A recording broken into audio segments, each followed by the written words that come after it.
Hello students, ये information है for student जो क्लास नाइन्थ से यानी कि 9th पास करके क्लास 10th में गई है। उनके लिए ये एक मोस्ट इम्पोर्टेंट इंफॉर्मेशन है। अभी एक ड्राफ्ट स्कीम सीबीएसई ने लॉन्च किया है for 2 examination in a year. जैसे कि सुनने में आ रहा था कि 2026 वाले जो एग्जाम होंगे, बोर्ड एग्जाम होंगे, वो 2 बार होंगे साल में। जो 2025 26 वाले जो एग्जाम है साल में 2 बार होंगे। ठीक है, तो उसी की स्कीम जो है ड्राफ्ट स्कीम। अब वर्ड ड्राफ्ट क्यों यूज किया है इधर उन्होंने? अभी ये स्कीम फाइनल नहीं है। हाँ, ये फाइनल है कि 2 एग्जामिनेशन होंगे, लेकिन इसमें कुछ चेंजेस हो सकते हैं कि डेट शीट में इसके जो एग्जामिनेशन की जो डेट्स दी है उसमें थोड़े बहुत चेंजेस आ सकते हैं, और थोड़े बहुत एग्जाम बायलॉज में चेंजेस आ सकते हैं। अदरवाइज 2 एग्जामिनेशन कंफर्म है फ्रॉम 2026 फॉर क्लास 10th। ये ध्यान रखना, ये information only for class 10th है। अभी क्लास 12th की मैंने इन्फॉर्मेशन नहीं दी, वो मैं एक सेपरेट वीडियो में लेके आऊंगा। ओके, जो फर्स्ट पॉइंट है ना इसका, ध्यान से सुनना इस स्कीम का। All student will be allowed to take board exam on up to 2 occasion during any given school year. Given school year यानी कि 2025 टू 26 वाले स्कूल ईयर में हर स्टूडेंट को ऑप्शन दी जाएगी कि वो 2 एग्जामिनेशन दे सके। ठीक है, ऑप्शनल है। जो फर्स्ट एग्जाम में दे और सेकेंड एग्जाम दे, दोनों में से एक एग्जाम दे सकता है, और चाहे वो दोनों एग्जाम भी दे सकता है। और जो उसका बेस्ट स्कोर है वो उसका फाइनल रिजल्ट में लगेगा। ठीक है, वो काउंट किया जाएगा फाइनल रिजल्ट में। Best of 2 examination. एक मेन एग्जाम होगा, वो होगा फरवरी में टू मार्च, फरवरी के मिड से लेके मार्च की फर्स्ट वीक तक कंप्लीट हो जाएगा। ओके, और दूसरा एग्जाम जो होगा इम्प्रूवमेंट के लिए होगा। जैसे कि अगर कोई बच्चा सब्जेक्ट में कम मार्क्स ले आया, लाइक एक बच्चा है जो जस्ट पास हुआ, उसके 28 मार्क्स आए आउट ऑफ 80। अब वो अपना स्कोर इंप्रूव करना चाहता है, वो चाहता है कि मैं अपने मार्क्स डबल कर लूं, 56 कर लूं, तो वो सेकेंड एग्जाम दे सकता है इफ डिजायर, अगर वो चाहे तो। और मान लो अगर कोई बच्चा फर्स्ट एग्जाम किसी कारण से अपीयर नहीं कर पाता, फर्स्ट एग्जाम में अपीयर नहीं कर पाता मेन एग्जाम में, तो वो सेकेंड एग्जाम में अपीयर होके उस एग्जाम को क्लियर कर सकता है।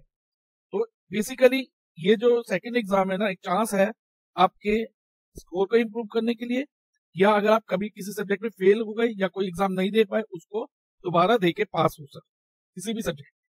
ओके, तो ये ऑप्शनल है। इधर लिखा भी है, देखो बच्चा, इफ डिजायर्ड। डिजायर मीन्स अगर आप चाहो तो। अब जो क्लास 10 2026 की जो एग्जाम शेड्यूल क्या रहने वाला है, ये टेंटेटिव है, इंडिकेटिव है। टेंटेटिव मीन्स फिक्स नहीं है, ये इसमें थोड़े बहुत आगे पीछे चेंजेस हो सकते हैं। जो फर्स्ट फेज ऑफ एग्जाम है ना, वो 17 फरवरी टू 6 मार्च तक होगा। फर्स्ट फेज ऑफ एग्जाम ये मेन एग्जाम होगा। ठीक है, इसमें बच्चे अपना एग्जाम दे सकेंगे मेन सब्जेक्ट के भी, और अदर सब्जेक्ट्स जो अदर सब्जेक्ट होते हैं, माइनर सब्जेक्ट जैसे म्यूजिक, आर्ट्स, उन सबके एग्जाम दे सकता है। ओके, तो ये फर्स्ट फेज ऑफ एग्जाम 17 फरवरी टू 6 मार्च तक होंगे। और इसमें अगर कोई बच्चा अपीयर नहीं कर पाता, या वो फेल हो जाता है, या उसके कम मार्क्स आते हैं, तो उसके लिए एक चांस होगा, सेकंड चांस मिलेगा उसको सेकंड फेज ऑफ एग्जाम में यदि। तो वो सेकंड फेज ऑफ एग्जाम कब होगा बच्चा? 5 मई टू 20 मई के बीच में। ओके, 1 मई टू 20 मई तक चलेंगे वो एग्जाम, सेकंड फेज। उसमें आप अपना रिजल्ट इंप्रूव कर सकते हो, या अगर जैसे किसी फर्स्ट फेज में किसी सब्जेक्ट के आप एग्जाम नहीं दे पाए, तो आप सेकंड फेज में वो एग्जाम दे के क्लियर कर सकते हो। या किसी सब्जेक्ट में फर्स्ट फेज में कम मार्क्स आ गए, उसके इंप्रूवमेंट दे सकते, या फिर फर्स्ट फेज में किसी सब्जेक्ट में रह गए, फेल हो गए, तो आप सेकंड फेज में उसको पास कर सकते हो। तो ये सेकंड चांस हो जाएगा एक तरह से। ओके, और जो स्टूडेंट अपीयर होने वाले, एस्टिमेटेड नंबर ऑफ स्टूडेंट वो है 26,60,000 स्टूडेंट अपीयर होंगे। अबाउट इतने स्टूडेंट अपीयर होंगे फॉर द एग्जामिनेशन ऑफ 2026। और बच्चा, जो ड्यूरेशन ऑफ एग्जामिनेशन है, फर्स्ट फेज के जो एग्जामिनेशन है 18 डेज के लिए होंगे, और सेकंड फेज के एग्जामिनेशन 16 डेज के होंगे। 18 प्लस 16 टोटल 34 डेज जो है ना बच्चा, एग्जामिनेशन के लिए रखे हुए हैं, फर्स्ट फेज और सेकंड फेज। और इसकी टेंटेटिव डेट शीट जो है ना बच्चा, सीबीएसई की वेबसाइट में अवेलेबल है। वो इंडिकेटिव है, उसमें भी चेंजेस हो सकते हैं 1-2 दिन आगे पीछे करके, वो उसका लिंक मैं आपको प्रोवाइड कर दूंगा, आप वहां से देख सकते हो। और टोटल 84 सब्जेक्ट्स ऑफर किए जाएंगे। इसमें मेन सब्जेक्ट होंगे जैसे इंग्लिश, हिंदी, मैथ, साइंस और एसएसटी, 5 मेन सब्जेक्ट होंगे। उसके बाद बाकी के एडिशनल सब्जेक्ट्स होंगे।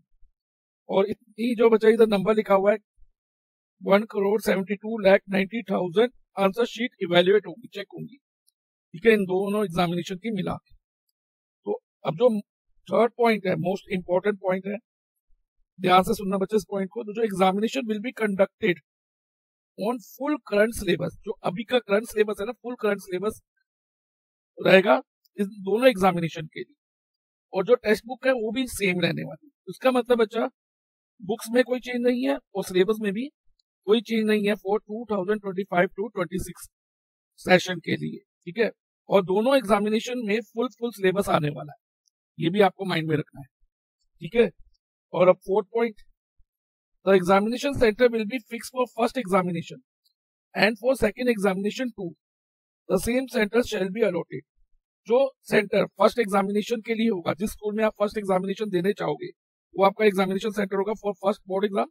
तो सेकंड बोर्ड एग्जाम भी आपको सेम सेंटर में देने जाना होगा, ओके। अब next fifth point, filing of LOC. LOC यानी कि लिस्ट ऑफ कैंडिडेट के लिए जब आप रजिस्ट्रेशन करोगे for the first examination will be compulsory.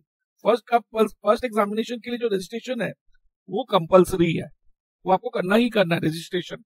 आप अपीयर करो या ना करो बात की बात है, लेकिन रजिस्ट्रेशन बहुत कंपल्सरी है, वो जरूरी है, ठीक है। और उसके साथ साथ आपको ऑप्शन मिलेगी for the both examination will be obtain in LOC.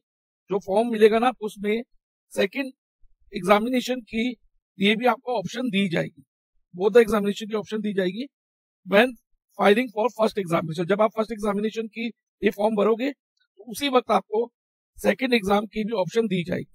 और अगर आप सेकंड एग्जाम चूज करते हो तभी आप एग्जाम दे पाओगे, अदरवाइज बाद में आप सेकंड एग्जाम के लिए ऑप्ट नहीं कर पाओगे। देखो इधर लिखा है clearly, no new name will be added to LOC.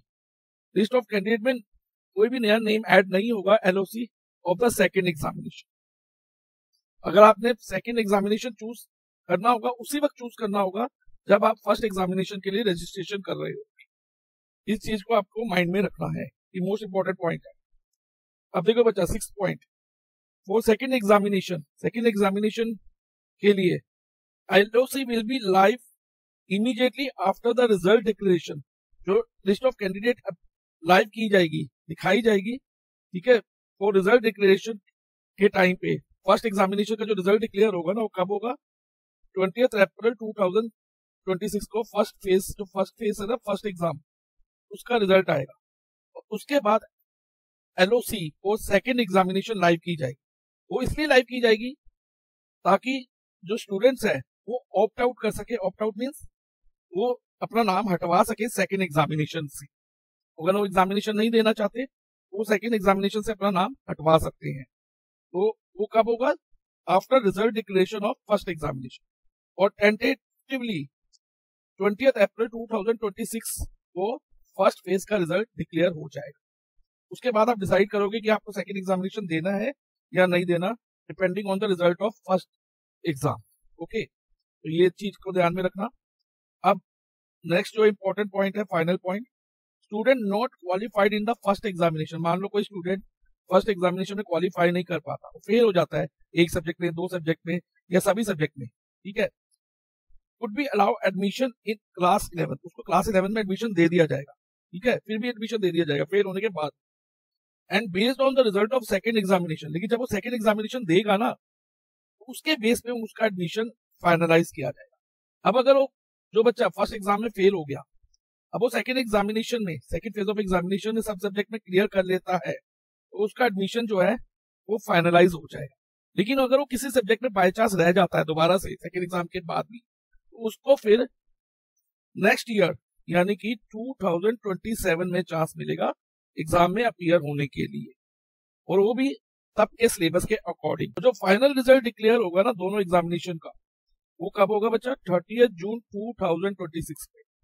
तो इस रिजल्ट में एक तो इंटरनल असेसमेंट के मार्क्स आपके दिखाए जाएंगे, फर्स्ट फेज एग्जामिनेशन के मार्क्स दिखाए जाएंगे, और सेकंड फेज ऑफ के भी मार्क्स शो होंगे।